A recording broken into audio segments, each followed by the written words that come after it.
What's up guys, Andres Munero here, and I want to make a video on the 3 biggest things I've learned while traveling with a partner. Okay, so I've been traveling with my girl for almost 2 years now, so we've essentially lived out of our backpacks for most of that time. Okay, we've lived out of this van, we lived out of this van, I bought my dream van, and that lasted for 6 months, and then now we're living out of this van because this van broke down. So more on that later. We don't just live out of our vans. Like, there's times that we'll rent an Airbnb for a month with some of our friends, or we'll go abroad. We're huge surfers. We'll go abroad for 1, 2, sometimes 3 months, either by ourselves or like together, or with some of our friends. So that's kind of how we break up the van life. It really works for us because we both work full-time. She's a sales manager and I have my coaching business, and I also sell for different entrepreneurs in the coaching space. And so it's nice to have a place in between the travels to really ground down and focus. And again, it really works for us and our lifestyles and like how we like to operate. Regardless of that, whether you're full-time van life, whether you're backpacking with your partner, or on planes every other month, these are the 3 things I've learned, because people always ask us, like, dude, how do you guys spend so much time together, and sometimes in such a small space, and like, how do you not like just attack each other, right? And so the first thing is the practice of clearing things immediately. And you should be doing this with your partner or with anyone you really care about, regardless if you're traveling together. And it's exactly what it sounds like.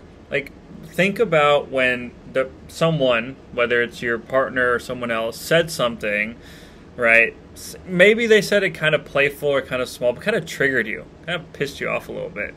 And how many times have you been like, it's not worth bringing it up, like whatever, just forget about it, right? Yet, as much as you try to focus on other stuff, it's like kind of stewing in the back of your head, right?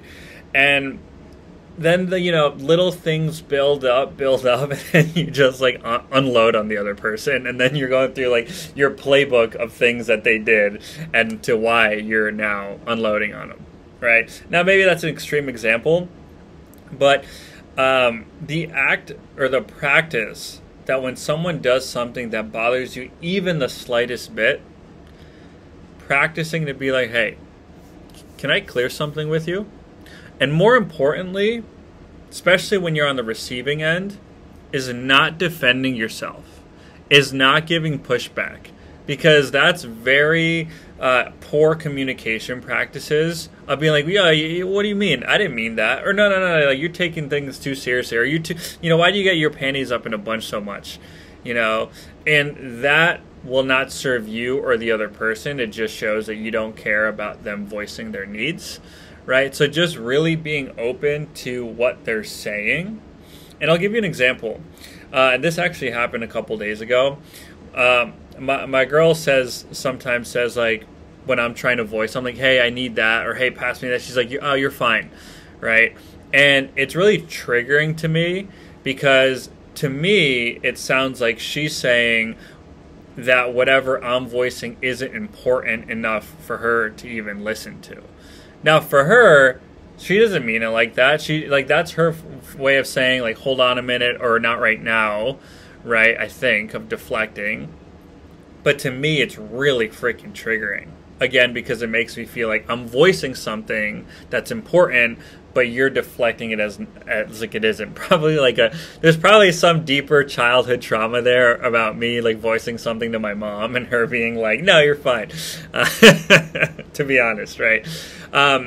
But if I just know if like I didn't say something, I would let it bottle up and I'd be agitated, even on like on a small level, and it just wouldn't allow me to enjoy our relationship to the full fun like connection that we have. And so I asked her, I was like, hey, can I clear something with you? Look, when you say that, it actually really triggers me, because it makes me feel like you're not listening, or you don't care to listen to what I'm saying, even though I'm voicing it, right? And her response, right, and this is like where I believe relationships that work, like these are the practices that they have, versus the more immature relationships that like just fight or break up all the time. Her response was like, got it. okay, moving forward, you can count on me to be more mindful of my response. Right? It's like she's not saying I promise to never say that, because like that's an unrealistic expectation, but like committing to actually be more mindful, right?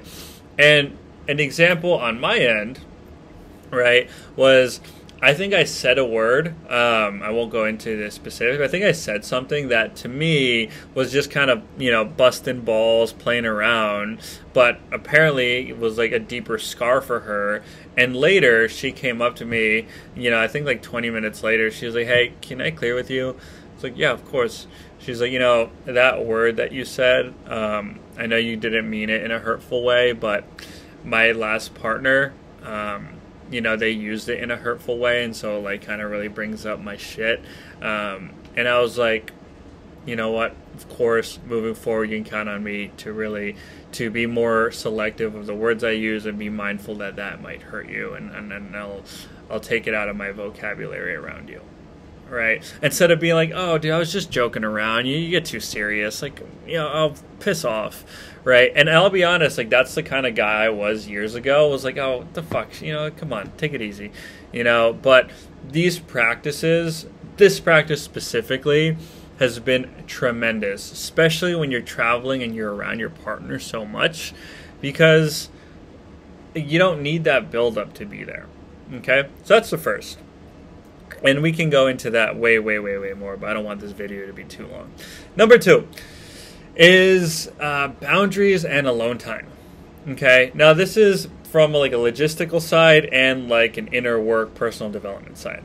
Okay, from a logistical side, I love renting offices. Like, even if I'm doing a day pass at a co-working space, like, I love having a place where I go myself while she works out of the van or out of the RV or out of the Airbnb, where we almost have intentional time apart, and it just feels nice for me. And some of these, like, they're not that expensive. Like, some of these, they're like by the hour or by the day or by the week. And it's such a worthwhile investment, depending on your work. I mean, if you could get away with going to coffee shops, awesome. Coffee shops sometimes are a little too loud for me because I am on enrollment calls. So just popping in for a week at a co-working space, first of all, someone have showers, but 2, that kind of separates us during our work day, and it feels really nice to come back and like actually have things to catch up on. Okay, now another part of this is actually like being okay with voicing your needs for alone time. Okay, and it's something that her and I both do. She actually just left. She's like, hey, I actually have friends here. We're in Portland right now. I have friends in Portland. I'm going to go meet up with them for dinner. Okay, amazing. Go have fun. Right? A couple months ago, right? No. Yeah, actually a couple weeks ago, I was like, hey, I'm flying down to San Diego to see some friends. I'm going to be down there for 8 days. She's like, awesome, have fun. And then a couple months ago, it was the same thing. She went out to Hawaii for a couple weeks to see some of her friends and family, right? And so, like, being supportive, like, yeah, dude, absolutely, go, have fun, right? I would invite you, if that's triggering in any way, or you feel left out, or you feel like, why are they going without me? Really reflect on why that might be coming up for you. But that is so important, because it can be anything from a weekend trip, right, where they're going to go see their friends, to like, hey babe, I actually would really like some alone time tonight. I want to just journal and just kind of do my own thing. Like, is it okay if like I have the space, right? And supporting them, be like, yeah, absolutely, I'll go find something to do. I'll go to the movies or something, right? It's exactly what we're doing today. She went out to dinner. I'm going to be in a men's group in a little bit, and it just felt so good to, even though we're like around each other, right, to like have those boundaries when we need our own time, or time to like really regenerate our energy with our friends who fulfill different things for us, right? So that's number 2. And number 3 is intentional intimacy. That's the best way I think I can put this. And what I mean by that is, I think oftentimes when we're spending so much time with our partner, like we get comfortable, we take little things for granted, and it's been really really important for us when we have a meal together. Like, we put our phones and our laptops aside and just like really look each other in the eyes and really have a conversation, talk about the things we're excited about, the things we're grateful for. We really like to journal on the memories that we've created together. That's a huge thing. Or when we're laying down watching a movie, having her lay on you in a comfortable way, caressing her hair, or if you're reading a book together. Like, I think really creating the space and the time to do that is so important because it keeps that like spark there at all times. And look, you might be watching this, you might have been married for like 20-30 years, and you might have way more insight than me on this, but this is what's worked for us. And I highly invite you or encourage you to try those practices as well. We went to a bar for a drink the other night, and we had such a deep conversation, like just looking in each other's eyes, just really like talking about things that came up, coaching each other, and having like a real beautiful conversation. And that, and like a nice dinner led to such an incredible, like it was just a memorable experience that sometimes you can take for granted when you're around each other all the time. So those are my 3 things. I would love to hear if you guys implement any of these, how they go for you, or as I'm saying or sharing some of these things, if you've tried them and they haven't worked, or if any of the stuff I said triggers you or you're like weird about, or you just want more insight to, leave a comment and I'd love to share a little more. Peace.